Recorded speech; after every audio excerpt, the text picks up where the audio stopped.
Olá, meus queridos, tudo bem? Professor Caio Eusébio com vocês. Bom, aula de hoje nós vamos rever os conceitos de energia no sistema gasoso ideal. Termodinâmica. A termodinâmica passada nessa aula aqui, lecionada para vocês nesse momento, não só para concursos militares e vestibular, mas também serve de revisão para a nossa provinha que está chegando do bimestre, tá bom? Beleza, então vamos lá. Primeiro conceito de energia interna, o famoso U. U é representado a energia interna, que é a somatória das diversas parcelas, né? Então você associa essa energia interna à temperatura, apenas a temperatura do gás, tá? Como se calcula essa energia interna? 3 meios de nRT, olha aqui embaixo, que é a mesma coisa que 3 meios de PV, porque PV é igual a nRT. A equação de Clapeyron, lembra dos gases ideais que eu trabalhei com vocês, fiz até aquela brincadeira, para o vestibular nunca rezei tanto. É exatamente essa equação aí. Então U é igual a 3 meios de nRT, que é a mesma coisa que PV. Caio, mas do lado tem um negocinho aí, ΔU, o que é isso? É a variação da energia interna. Para ocorrer a variação de energia interna, você necessita de uma variação de temperatura. Então isso quer dizer que em um processo onde ocorre um aumento ou uma diminuição na temperatura, uma variação na temperatura, ocorre necessariamente uma variação na energia interna, tá bom? Então vamos lá. A temperatura aumenta, a energia interna também aumenta, ocorre uma variação positiva na energia. Se ela diminui, né, a temperatura, ΔT menor que zero, ΔU também é menor que zero, U diminui. E se a temperatura for constante, isso aí que é importante em termos de concursos. Temperatura constante pode estar na questão dessa forma, ou então falando que o processo é isotérmico.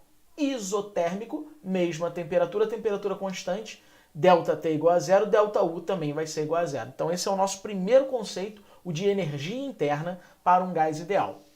Vamos lá. Como se calcula o trabalho de um gás? O trabalho de um gás pode ser representado por W ou então pela letra grega tau, lembrem-se. É o produto da pressão com a variação do volume. Nós temos que entender que o gás, por natureza, tende a realizar trabalho. O que é isso? Processo de expansão. Ah, mas o gás sofreu uma compressão. Tá bom. Se ele sofreu uma compressão, foi um agente externo. Se foi um agente externo que fez, quer dizer, o processo de compressão, esse agente externo que realizou o trabalho. Como que eu simbolizo isso? Pelo trabalho negativo. Então, se você vê o trabalho negativo num determinado sistema, significa que foi um agente externo e não o gás. Mais um conceito, trabalho de um gás, produto da pressão com a variação do volume. Legal. Então, vamos lá. Se o trabalho ele é positivo, situação de expansão do gás. Se o trabalho é negativo, foi exatamente o que eu disse. Contração do gás, quer dizer, o trabalho ele é realizado sobre o gás. Nós temos um agente externo fazendo isso. E se o trabalho é nulo, isso pode ser uma transformação isocórica, isométrica, isovolumétrica. Significa que não variou o seu volume. Trabalho nulo. Beleza. Mais um conceito aí, mais uma grandeza associada termodinamicamente. E a primeira lei? A primeira lei da termodinâmica, que relaciona conservação de energia, diz que a variação da energia interna de um sistema é igual à diferença da quantidade de calor, né, que esse sistema absorveu ou cedeu, quantidade de calor, menos o trabalho. Esse menos, pessoal, já é da fórmula, tá? Tem que prestar atenção se o trabalho foi realizado pelo gás. Se o trabalho foi realizado sobre o gás, lembre-se, esse menos já é da fórmula. Se foi realizado sobre o gás, ele já vai vir negativo. Aí você tem que tomar cuidado com isso daí, tá bom? Porque aí vai ficar negativo já da fórmula, com menos do trabalho realizado sobre o gás, que é um trabalho resistente, aí vai ficar menos com um outro trabalho que é negativo, vai acabar somando, tá bom? Tem exemplos desses nas aulas de exercícios que nós vamos ver. Em resumo, olha bem, se a transformação for isotérmica, não há variação de temperatura, então não há variação de energia interna. A quantidade de calor é igual ao trabalho. Notamos que aqui eu não utilizei o W, eu coloquei o tau, porque pode vir dessas duas maneiras no concurso. Por isso que nas aulas também eu coloco assim, tá? Mais uma transformação isovolumétrica. Ah, Caio, tu acabou de falar, o trabalho, não existe trabalho, né? Não é realizado pelo gás nem sobre o sistema, porque não varia o volume. Legal. Lembrando que isovolumétrica também pode ser chamado de isométrica. Quem gosta muito de isométrica é concurso militar. Isovolumétrica e isocórica mais vestibular, bancas vestibulares, de vestibulares, tá? Então a quantidade de calor é igual à variação de energia interna. E a adiabática, que é um processo aí que cai bastante, porque o nome é um pouco diferente, significa que não troca calor. Se não troca calor, o Q é igual a zero. Aí você vai lá na primeira lei da termodinâmica e corta o Q. O que sobrou? Que o trabalho é igual ao negativo da variação de energia interna. Bem tranquilo, né? Essa é a primeira lei da termodinâmica. A segunda lei da termodinâmica, ela relaciona as máquinas térmicas. Relaciona o quê? Não existe 100% de rendimento.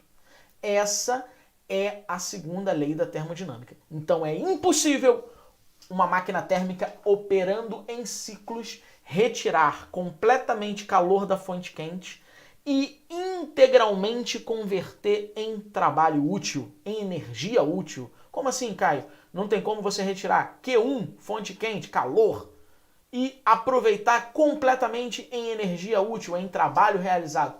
Sempre tem um pouquinho de energia dissipada para a fonte fria. Tem que ter a fonte fria, que senão o sistema entra em colapso. Já falamos sobre isso. Então a fonte fria, que alguns autores começam a relacionar uma energia dissipada, uma energia rejeitada, ela está ali para poder, o nome já está dizendo, fonte fria, resfriar o sistema. Tá bom? E com isso, essa energia que é um pouco cedida a ela, né, faz com que ele não entre em colapso. Então, o que diz a segunda lei da termodinâmica? Que é impossível ter 100% de rendimento. Beleza, Caio, mas como que se calcula esse rendimento? Olha só, o trabalho, que é a energia útil, é a diferença das energias quente e fria, quer dizer, a energia da fonte quente com a energia da fonte fria. Beleza. O rendimento é o trabalho sobre a energia da fonte quente. Q1, que é a energia maior, né? A energia total. Mas como Q1 menos Q2 é igual ao trabalho, se você substituir aqui, o rendimento, que é essa letrinha grega aqui chamada eta, é 1 menos Q2 sobre Q1. Então também pode ser essa fórmula aí. Você pode utilizar essas duas fórmulas para rendimento em uma máquina térmica em função das energias. Tá? Perceba que o rendimento de 100% contraria a segunda lei da termodinâmica. Por quê? Porque aí o Q2 vai ser igual a zero. Se o Q2 for igual a zero, o rendimento vai dar 1. 1 equivale a 100%. Na prática, isso é impossível, segundo a lei da termodinâmica. Cara, tinha uma outra formulazinha para rendimento, você lembra? Lembro, é essa daqui, ó, do ciclo de Carnot. O ciclo de Carnot, na verdade, relaciona o rendimento máximo teórico de uma máquina térmica através de duas transformações isotérmicas, no caso aqui do gráfico, é a transformação AB e a transformação CD. Isso é um ciclo, quer dizer que vai Q1, expansão isotérmica, depois Q igual a zero, ali você tem expansão adiabática, depois uma compressão isotérmica e no final uma compressão adiabática. E vai formando. Lembrando que um ciclo, a variação de energia interna também é igual a zero. Por quê? Por quê, Caio? Porque aqui no início eu tenho uma energia, rola aquilo ali tudo, mas retorna ao início. Então não há variação de energia interna. Tá bom? Pô, beleza, gostei disso. Como que se calcula esse rendimento máximo? Esse é o ciclo de Carnot. O rendimento máximo teórico da máquina térmica é dada em função das temperaturas absolutas. O que é temperatura absoluta? Em Kelvin. É só pegar Celsius e somar com 273. Tu acha que vai ter aquela moleza do cara colocar em Kelvin para você? Vai dar em Celsius. Já é mais um assunto implícito dentro do teu concurso, tá bom? Então, T2, temperatura da fonte fria, temperatura absoluta, Kelvin. E T1, temperatura da fonte quente, também absoluta, também em Kelvin. Caio, essa daí está de acordo com a segunda lei da termodinâmica? Tá. Não existe rendimento 100% de acordo com o ciclo de Carnot. Por quê? Porque essa temperatura aqui, como é absoluta, é o Kelvin, para poder isso aqui dar, no caso, o rendimento, né, eta igual a 1, que é 100%, o T2 tem que ser igual a zero. 0 Kelvin é o zero absoluto, que é inatingível na prática. Beleza? Então nós fizemos aqui um resumo dessa matéria maravilhosa em termos de concurso, tá? Tanto militares quanto concursos civis, né? Vestibular de uma forma geral, tá? Tá o assunto clássico aí desses concursos e da nossa provinha também, ó. Um beijo, até o nosso próximo encontro. Muita saudade de vocês.